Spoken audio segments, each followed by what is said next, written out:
Hello दोस्तों, नमस्कार। कैसे हो आप लोग। मैं आशीष शाह स्वागत करता हूं आपके अपने चैनल स्पिरिट ऑफ फिजिक्स में। तो आइए शुरू करते हैं आज का लेक्चर। और आज का लेक्चर क्या है, आपको साफ साफ दिख रहा होगा, यहाँ पे लिखा हुआ सेल के विद्युत वाहक बल, टर्मिनल विभवांतर तथा आंतरिक प्रतिरोध में संबंध।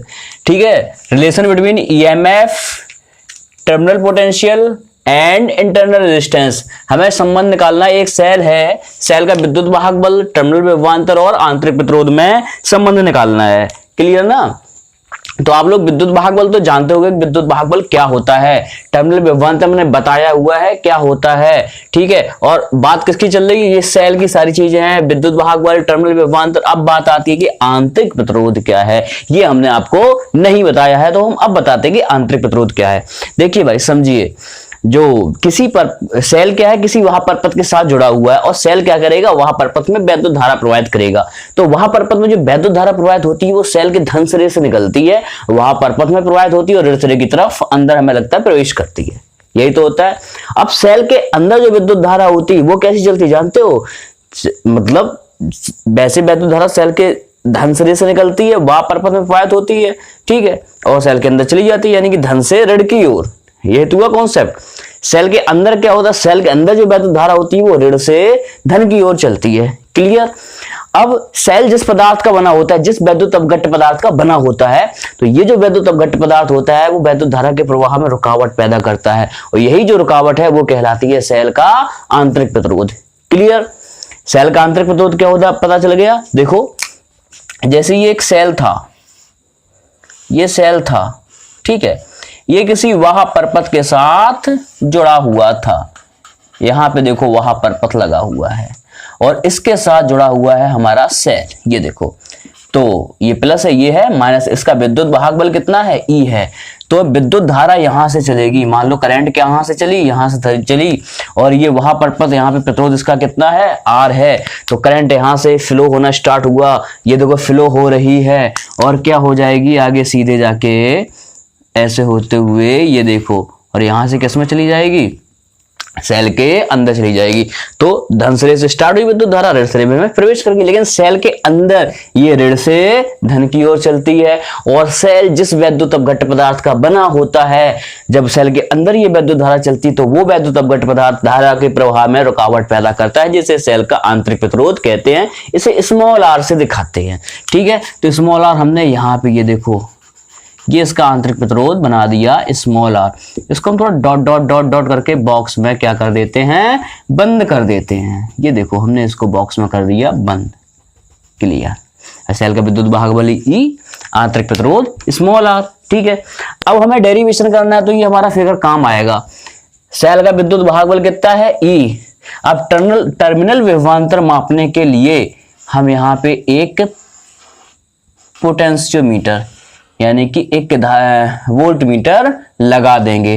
ठीक है, यहाँ पे धारा आमीटर भी लगा सकते हैं, धारा मापी आमीटर लगा सकते हैं कि नहीं लगा सकते हैं, इसको गैल्वेनोमीटर भी बोल सकते हैं हम लोग। क्लियर ना। या फिर इसको आमीटर बोलो, यहाँ पे लिख दो ए, सीधा सीधा। ये वैद्युत धारा को मापता है।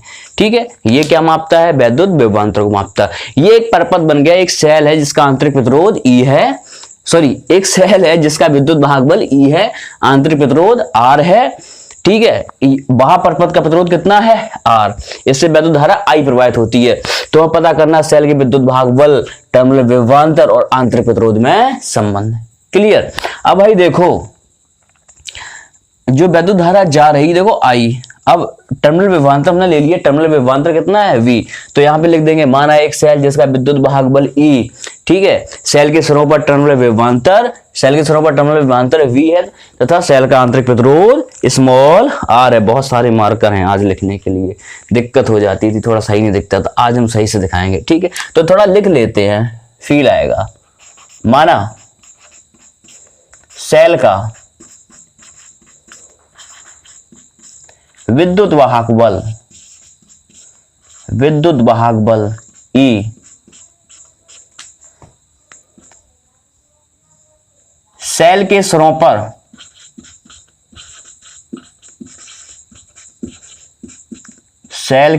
पर विभवांतर V आंतरिक प्रतिरोध, आंतरिक प्रतिरोध स्मॉल आर तथा वाह परपथ का प्रतिरोध, वाह परपथ का प्रतिरोध कैपिटल आर है। कितना है? कैपिटल आर है। इतना समझ में आया आप लोगों को या नहीं आया? ठीक है, तो देखो भाई याद रखना, जो आंतरिक प्रतिरोध होता है वो वह प्रतिरोध के साथ सदैव श्रेणी क्रम में जुड़ता है। वह प्रतिरोध का प्रतिरोध, वह परपथ का अगर प्रतिरोध आर है और आंतरिक प्रतिरोध स्मॉल आर है तो दोनों को किस में जोड़ देंगे? श्रेणी क्रम में। हमेशा याद रखना कि पहले अगर एक सेल लगा या फिर एक से ज्यादा सेल लगे हैं और पूरा वहां परपथ है, वहां पे भी कई सारे प्रतिरोध लगे श्रेणी क्रम में, समांतर क्रम में, तो पूरे परपथ के प्रतिरोधों को सॉल्व कर लेना, फिर जितने भी आंतरिक प्रतिरोध है उन सबको किसमें जोड़ देना? श्रेणी क्रम में जोड़ देना, कुल प्रतिरोध आ जाएगा। ठीक है, यहां पर लिखना चूंकि आंतरिक प्रतिरोध, आंतरिक प्रतिरोध, आंतरिक प्रतिरोध स्मॉल आर वाह प्रतिरोध के साथ, वाह प्रतिरोध कितना था? कैपिटल आर था। वाह प्रतिरोध के साथ किसमें जुड़ेगा? श्रेणी क्रम में, श्रेणी क्रम में संयोजित होगा। ठीक है, श्रेणी क्रम में क्या होगा? संयोजित, फुल स्टॉप। तो कुल प्रतिरोध, कुल प्रतिरोध, कुल प्रतिरोध आर डैश इक्वल्स क्या हुआ? Capital R plus small R. देखो भाई ओम क्या कहते हैं? ओम क्या कहते थे? ओम का एक नियम पढ़ा होगा आप लोगों ने, वी इक्वल्स क्या होता है? I R. वी इक्वल्स क्या होता है? I R. अब यहाँ पे भाई वी की तो बात नहीं चल रही है, जैसे वी का मात्रक भी वोल्ट होता है, ई का मात्रक भी क्या होता है? वोल्ट। तो ई इक्वल्स क्या हो जाएगा? अतः ई इक्वल्स, कुल धारा कितनी थी? आई। वी को रिप्लेस किया ई से, कुल धारा थी आई, आई, और यहां पे आई, कुल प्रतिरोध कितना था? R dash. तो E equals I, R dash की वैल्यू क्या है? Capital R plus small R. तो ई इक्वल्स क्या हो गया? I R plus I R, यानी कि I capital R plus I small R. अब देखो भाई, क्योंकि ओम के नियम से, ओम का नियम क्या कहता है? ओम के नियम से V इक्वल्स क्या हो जाएगा? आई आर हो जाएगा। ये ओम का नियम होता है। तो E इक्वल्स, अब आई आर की जगह पे क्या लिखा? V plus I are. Clear ना? तो एक तो ये रिलेशन मिल गया, हमको मिल गया।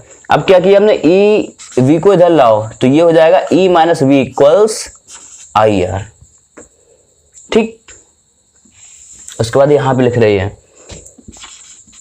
स्मॉल आर इक्वल्स क्या हो जाएगा? Small R equals E minus V upon I. इस तरह से लिख सकते हैं आप लोग। ठीक है, ई माइनस वी अपॉन आई, और इसी से सारे रिलेशन निकल आएंगे, है ना? या फिर ऐसे कर दे, जैसे ई ये था ई माइनस वी, तो हम v का दोनों डिवीजन कर सकते थे। कुल मिला के ये हमारा रिलेशन होता है।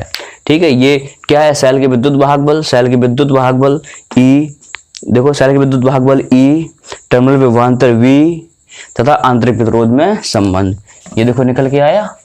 तो ये हमारा पहला टॉपिक हो गया, इसका पहला डेरिवेशन हो गया।